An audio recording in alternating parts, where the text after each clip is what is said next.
거죠. 사람은 누구나 다 어떤 기대를 가지고 살아갑니다. 기대가 없으면 즐거움도 없을 것입니다. 그런데 때로는 오히려 이 기대가 우리의 삶을 불편해하게 하고 나를 늘 불평의 사람으로 만들어 놓기도 합니다. 예수님은 오늘 본문의 이야기 속에서 기대로 인한 인간의 감정의 변화를 통해서 천국의 가치관과 세상의 가치관의 충돌을 우리에게 보여주고 있습니다. 오늘 본문의 내용은 이렇죠. 어떤 포도원 주인이 있었습니다. 이 주인은 자신의 포도원에서 일할 일꾼을 구하기 위해 이른 아침에 나갔습니다. 새벽 6시에 나가서 일꾼들을 불렀습니다. 한 데나리온을 그들에게 주기로 약속을 하고요. 그들을 데려다가 일을 시켰습니다. 일을 하다 보니까 일이 좀 더뎠다고 합니다. 이 주인이 다시 또 나가서 그 장소에 가보니까 사람들이 또 있었습니다. 그래서 다시 그 사람들을 일꾼으로 쓰자고 불렀습니다. 그때가 한 9시쯤 됐습니다. 그 사람들에게 약속하기를 내가 당신들에게 적당한 품값을 주겠어 라고 약속을 하지요. 그리고 12시에 또 나가보니까 또 사람들이 있습니다. 그래서 또 그들에게도 똑같은 약속을 하고 부릅니다. 오후 3시 그리고 심지어 오후 5시에도 나가봤습니다. 여전히 사람들이 거기서 빈둥거리며 있었습니다. 하루 종일 일도 안 하고 그냥 그 자리에 있었습니다. 그래서 그들에게도 역시 적당한 품값을 주기로 약속을 하고 일터로 보냈습니다. 이제 일을 마칠 시간이 되었습니다. 일 마칠 시간이 6시쯤 된 것이죠.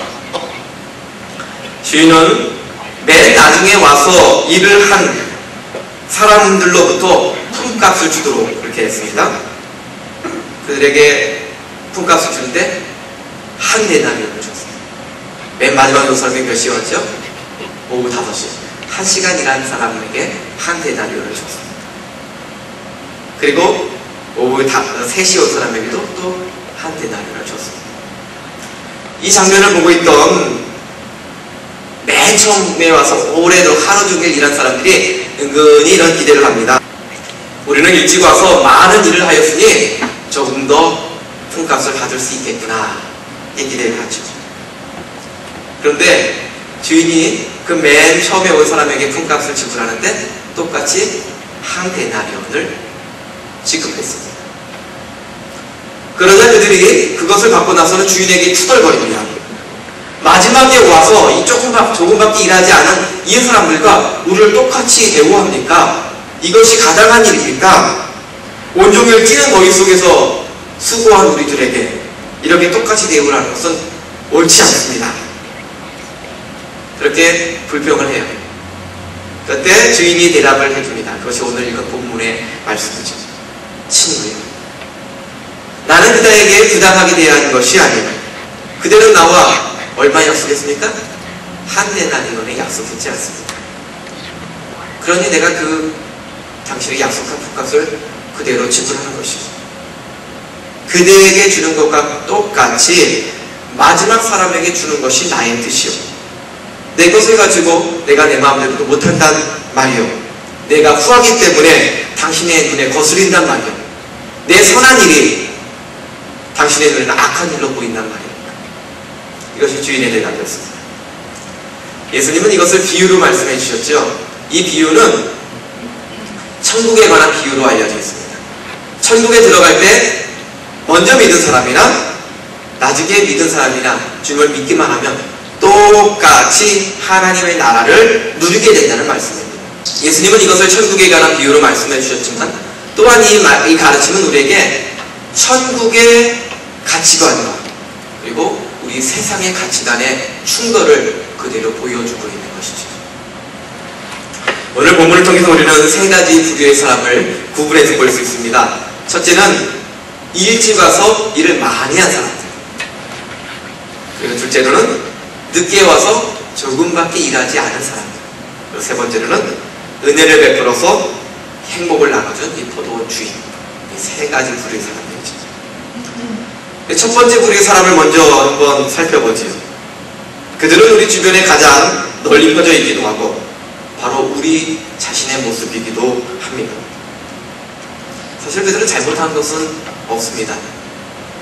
그저 자신의 삶에 충실했고 열심히 일을 했습니다. 자신의 일한 대가를 받고자 했습니다. 그들은 물론 한 데나리온의 계약을 했지만 늦게 온 사람들과 비교한다면 훨씬 많은 돈을 받아야 했습니다. 그것은 우리가 일하고 있는 이 사회 속에서는 아주 당연한 이치죠.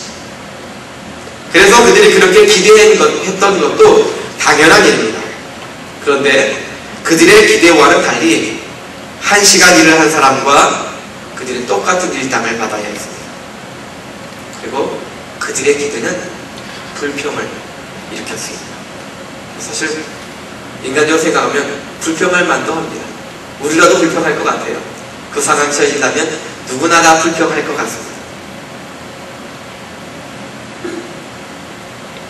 불평할 것 같긴 한데, 그런데 좀 더 생각해보면 그들이 주인에게 항의하고 불평할 만한 근거가 있는가 하는 것입니다. 그들이 그것을 가지고 노동법으로 가지고 수해서 내가 부당한 대우를 받았다고 이렇게 수할 만한 그 근거가 있는가 하는 것이죠. 없습니다. 왜냐하면 그들은 주인과 한 데나리온의 계약을 했기 때문이죠. 계약한 돈을 받지 못했다면 그것은 문제가 되지만 계약한 것을 그대로 받았습니다. 한 데나리온은 보통 노동자 하루 품값입니다. 정당한 대가를 받은 것이죠. 그런데 왜 그들 안에 불평의 감정이 생겼습니까? 왜 불평했습니까? 그것은 그들 스스로 판단을 하고 기대를 했기 때문입니다. 즉 늦게 와서 1시간밖에 일하지 않는 사람들이 한 데나리온을 받았으니까 자기들은 훨씬 많은 싹을 받을 것이라고 하는 자신들의 기준을 가지고 기대를 했습니다. 아주 그냥 졸이면서 아주 기대하고 기대에 부풀어 있었죠. 그런데 그 기대가 무너져 버렸어요. 그러자 불평의 마음이 생긴 것입니다.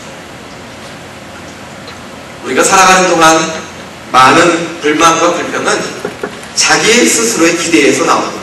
즉 자기가 한 기대가 충족되지 않을 때 실망하고 불평하게 됩니다.